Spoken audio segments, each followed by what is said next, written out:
Bate, bate bola, bate bola. Bate, bate bola, bate bola no ar. Bate-bola nacional. Apresentação.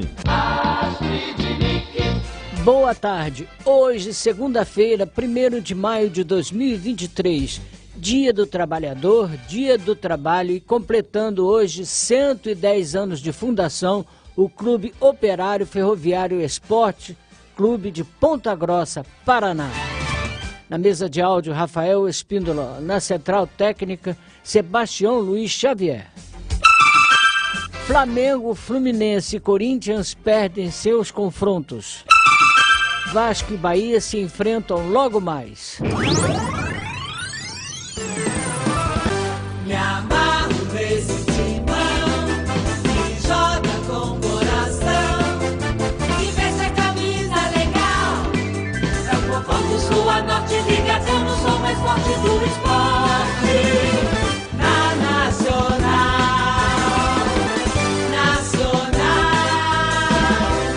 Corinthians. Valdir Luiz analisa a atual situação do Corinthians. Olha, Astrid, a situação do Corinthians se torna um pouco delicada, né? Porque a diretoria do Corinthians está totalmente perdida. Seu presidente, Duílio Monteiro Alves, não sabe o que faz. O Cuca pediu demissão e foi uma decisão acertada do próprio treinador, porque a pressão está muito grande. E o Corinthians corre atrás de um outro treinador. O Roger Machado, que estava sendo cotado, a torcida do Corinthians não quer o treinador. Então fica uma dúvida no ar. Quem vai contratar o treinador? É o departamento de futebol ou o treinador vai ser contratado com o aval da torcida?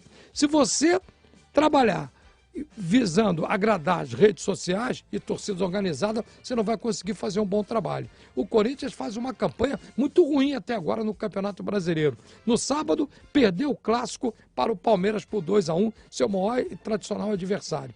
E agora joga quinta-feira pela Taça Libertadores da América contra o Independente Del Valle. A tendência é que o Danilo, ex-jogador de meio campo do Corinthians, que comanda o time sub-23, comande mais uma vez a equipe. Mas a diretoria tem que se posicionar, contratar logo um novo treinador. Mas o problema é que o Corinthians vive um ano político. No final do ano vai ter eleição. Então, ou o presidente se posiciona como presidente de verdade, para botar um treinador que possa trabalhar até dezembro e garantir uma boa participação do Corinthians na Série A do Campeonato Brasileiro, ou então, visando a eleição, vai fazer aquilo que a torcida organizada e as redes sociais desejam, o que pode ser muito ruim para o Corinthians. Está na hora do presidente bater o martelo, tomar uma decisão, contratar o treinador e parar de ouvir torcida organizada e rede social, porque dessa maneira ninguém consegue comandar um clube de futebol, porque todo mundo dando opinião, a coisa complica, Astrid. Campeonato Brasileiro Série A. Rafael Monteiro repercute Flamengo e Botafogo. O Botafogo assumiu a liderança do Campeonato Brasileiro. Com 100% de aproveitamento, o alvinegro bateu o Flamengo por 3-2 no Maracanã e chegou a 9 pontos na competição nacional. O clube carioca alcança o topo da competição após 10 anos. A última vez que liderou o campeonato foi na 13ª rodada em 2013. Sobre este feito, o técnico Luiz Castro explica o motivo do sucesso da equipe. O que representa trabalho, representa dedicação, representa muita união, representa muito espírito de sacrifício, representa uma dedicação total dos jogadores, representa a dedicação total da torcida, representa a dedicação de todo um departamento de futebol que se une à volta dos seus treinadores e dos seus jogadores, para que nada nos falte e para que nós consigamos trabalhar no dia-a-dia em paz. Significa tudo isso. Nós, quando temos talento e quando temos associado ao talento trabalho e coragem, normalmente essa mistura dá origem ao sucesso.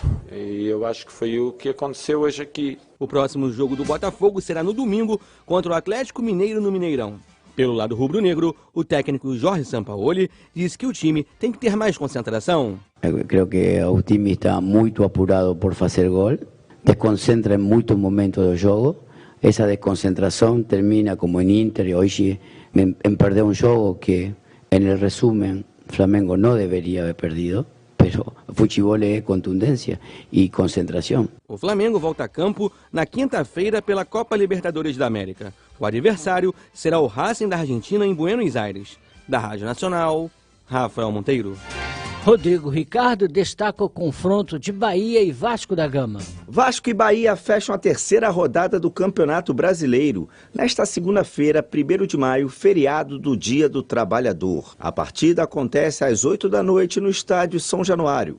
O dono da casa vem de uma vitória por 2-1 contra o Atlético Mineiro em Belo Horizonte e um empate em 2-2 com o Palmeiras no Maracanã. Vejo que o nosso início foi um início muito bom. É contra duas equipes favoritas para o título do Campeonato Brasileiro. E eu acredito que nós fizemos 2 primeiros jogos muito bons. Nós conseguimos o resultado em Minas, os 3 pontos, e pontuamos em casa também contra o Palmeiras. E acredito que foi muito bom os 2 jogos. O lateral esquerdo, Lucas Piton, também fala sobre o adversário desta noite. A equipe do Bahia é uma equipe muito boa, tem jogadores muito bons. Então acredito que a gente vai ter que entrar com muita determinação na vitória e vamos ter que trabalhar bastante para buscar os 3 pontos, mesmo sendo em São Januário. O treinador Maurício Barbieri deve promover a entrada de Marlon Gomes no lugar de Rodrigo no meio-campo vascaíno. Já o Bahia, do técnico Renato Paiva, tenta buscar a primeira vitória no Brasileirão. O tricolor da Boa Terra estreou com derrota para o Bragantino e perdeu na última rodada para o Botafogo por 2-1 no estádio Newton Santos.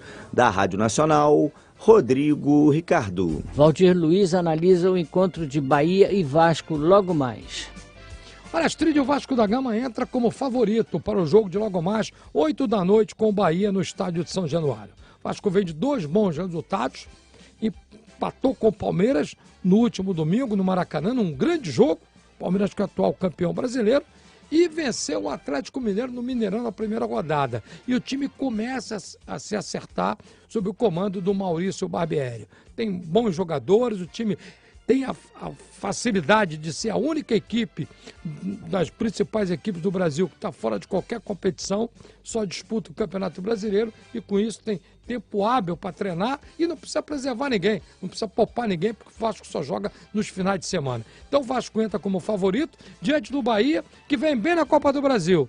Eliminou o Volta Redonda na última quinta-feira, mas no Campeonato Brasileiro vem de 2 derrotas. Perdeu para o Bragantino fora e para o Botafogo em Salvador. Então o Vasco entra como favorito, mas tem que tomar muito cuidado. É um jogo perigoso, o torcedor que vai lotar São Januário tem que ter a paciência, que o Bahia com certeza vai jogar fechadinho.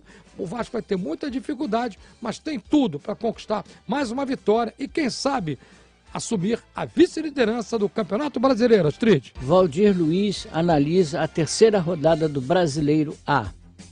Olha, Astrid, tivemos resultados importantes na terceira rodada do Campeonato Brasileiro da Série A. O Cruzeiro conseguiu um resultado expressivo, né? Venceu o Bragantino em Bragança Paulista pelo placar de 3-0 e jogando um bom futebol. O Fortaleza amassou o Fluminense lá no estádio Castelão no sábado. Placar de 4-2. Foi um placar injusto para que foi o jogo. O resultado mais justo seria uns 6-7 a favor do Fortaleza. É o tipo do jogo que macula a imagem do treinador, do clube, mas o Fortaleza fez uma brilhante partida. Muita gente fala, o Fluminense preservou o jogador, botou o time em reserva. Não, mas não podemos tirar o mérito do Fortaleza, que foi brilhante, não deixou o Fluminense jogar e poderia ter conquistado uma goleada histórica. Mas 4-2 foi muito importante para o Fortaleza, que está nas primeiras posições do Campeonato Brasileiro. No Clássico Carioca, um grande jogo. Um jogo com muitas alternativas. O Botafogo, que jogou o segundo tempo todo praticamente com 10 homens, teve um jogador expulso, o Rafael, com 5 minutos, conseguiu um resultado histórico e heróico, porque o Flamengo é uma grande equipe, mesmo com algumas mexidas equivocadas do Jorge Sampaoli, mas o Flamengo criou situações de gol, mas o Botafogo foi pontual, foi decisivo. Teve menos situações de gol do que teve a equipe do Flamengo, mas foi pontual e decisivo num momento importante do jogo. E acabou vencendo e é o líder do campeonato com 9 pontos ganhos, 3 jogos, 3 vitórias. Jogos interessantes, a vitória do Santos de virada em casa, foi importante também essa vitória do Santos, o empate do São Paulo com o Curitiba, a vitória do Inter em casa diante do Goiás, a vitória do Grêmio diante do Cuiabá. Então, jogos com resultados marcantes. Mas o jogo que eu destaco como mais marcante foi o jogo do Fortaleza com o Fluminense. Uma vitória incontestável do Fortaleza, que apresentou um grande futebol. Mas tem muita coisa ainda, tem muita rodada, faltam 35 rodadas para terminar o campeonato, só vai terminar em dezembro e muita coisa pode mudar ainda nesse Campeonato Brasileiro de 2023, Astrid. Futebol feminino. Os detalhes do Brasileirão com Luiz Ferreira. Depois do fechamento da 9ª rodada do Brasileirão Feminino, Ferroviária e Flamengo lideram a competição, cada um com 24 pontos. Vamos aos resultados dessa 9ª rodada do Brasileirão Feminino. No sábado, o Flamengo venceu o Real Brasília na Gávea por 2-0. No sábado, no clássico da rodada, o São Paulo venceu o Palmeiras por 1-0 no Allianz Parque. No domingão, lá no Ceará, o Ceará perdeu para o Atlético Paranaense por 4-2. No Sesc das Alterosas, lá em Minas Gerais, o Bahia venceu o Atlético Mineiro fora de casa por 1-0. No Valeirão, lá em Ariquemes, o Real Ariquemes conquistou a sua primeira vitória no Brasileirão Feminino, venceu o Avaí Kinderman por 2-1. No Parque São Jorge, em domingo, o Corinthians fez 7-1 em cima do Cruzeiro. Na Vila Belmiro, deu Sereias da Vila, Santos 2, Internacional 1. E no Ayrton Ferreira da Silva, no Rio Grande do Sul, a Ferroviária venceu o Grêmio por 4-1. A Ferroviária lidera pelos critérios de desempate com 24 pontos, seguida pelo Flamengo também com 24 pontos. O Corinthians é o terceiro com 22, o Internacional é o quarto com 19, o Palmeiras é o quinto colocado com 17 pontos, mesma pontuação do Santos, que é o sexto, 17 pontos. O São Paulo é o sétimo com 15 e o Cruzeiro é o oitavo, fechando a zona de classificação para a fase mata-mata do Brasileirão Feminino com 14 pontos. Na sequência vem o Bahia com 13, o Atlético Mineiro em 10º com 12 pontos, na 11ª posição o Grêmio com 10 pontos e na beira do abismo o Atlético Paranaense tem 7 pontos. Abrindo a zona do rebaixamento do Brasileirão Feminino, o Real Brasília tem 7 pontos, o Avaí Kinderman tem 4, o Real Ariquemes tem 3 e na 16ª posição, sem pontuar ainda, tem o Ceará. Da equipe de esporte para a Rádio Nacional, Luiz Ferreira. Campeonato Brasileiro Série B. Rodrigo Campos comenta os jogos da terceira rodada. Terceira rodada da Série B do Campeonato Brasileiro, Astrid, e jogos bem interessantes e uma curiosidade. As 4 primeiras equipes da Série B do Campeonato Brasileiro estão com 100% de aproveitamento. Vitória, Guarani, Botafogo e Criciúma. Vitória que venceu Londrina na última sexta-feira pelo placar de 2-0, o mesmo placar que o Botafogo de São Paulo derrotou a equipe do CRB.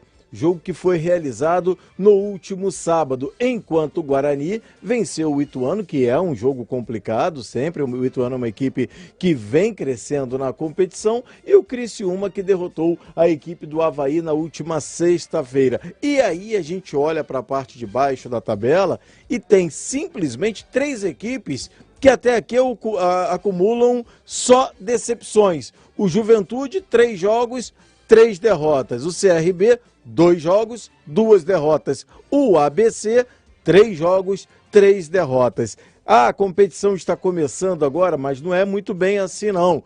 Os mesmos 3 pontos de hoje são os 3 pontos da 38ª rodada.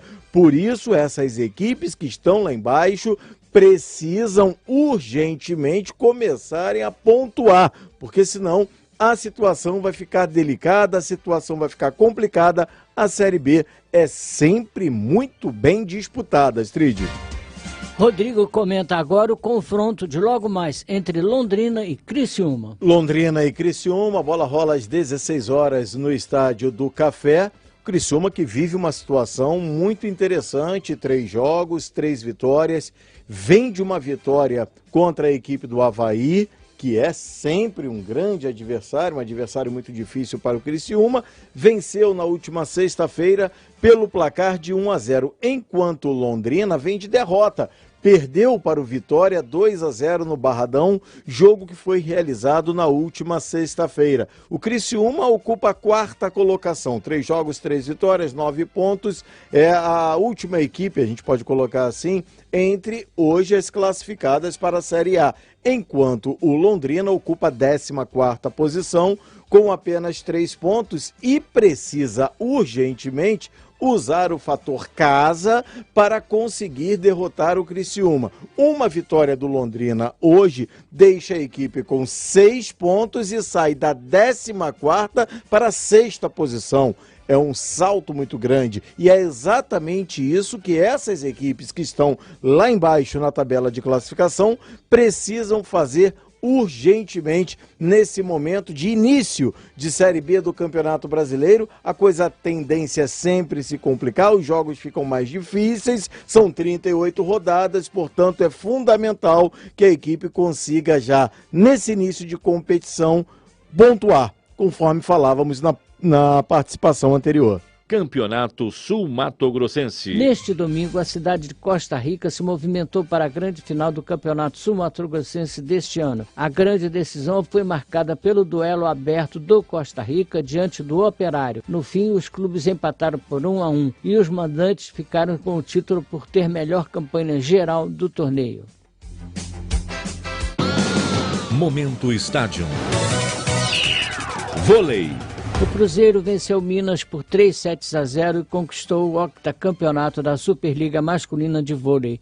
A equipe comandada por Felipe Ferraz reafirmou a hegemonia consolidada no cenário nacional e continental, fechando a temporada de forma perfeita, campeão mineiro, sul-americano e agora nacional. Desde 2010, o Cruzeiro disputou 66 torneios de vôlei masculino, chegou a 58 finais e conquistou 49 troféus. Vela. Martine Grael e Kaena Kunze garantiram medalha de bronze na Semana da Vela, na França. Com uma campanha de recuperação, conseguiram mais um pódio na carreira na classe 49ERFX, na nova classe que integra a vela dos Jogos Olímpicos, a classe IQ Foil. O brasileiro Matheus Isaac ficou com bronze, terminou em primeiro lugar na campanha regular de disputas de regatas. Já na final, viu Fabian Pianazza, da França, ficar com o título e o turco Onur Kavit Briris foi prata. Natação Paralímpica. 20 atletas brasileiros atingiram índices para o Mundial de Natação Paralímpica de Manchester, na Inglaterra, durante os 3 dias do Open Internacional da modalidade, realizado pelo Comitê Paralímpico Brasileiro de 27 a 29 de abril, no Centro de Treinamento Paralímpico em São Paulo. A competição foi realizada pelo Comitê Paralímpico Brasileiro e reuniu 78 atletas do Brasil, Paraguai e Costa Rica. Canoagem. As irmãs Ana Sátila e Omira Estácia venceram o C1 e o K1 e levaram o título do Pan-Americano de Canoagem, que classifica para os Jogos Pan-Americanos de Santiago. Ana Sátila dominou a final do C1 Canoa sem penalizações. Omira venceu o K1 Caiaque também sem penalizações. E chegamos ao final do Bate-Bola Nacional de hoje. Novas notícias esportivas às 6h40 da noite com o programa No Mundo da Bola. O Bate-Bola volta amanhã às 12h40. Um ótimo feriado a todos.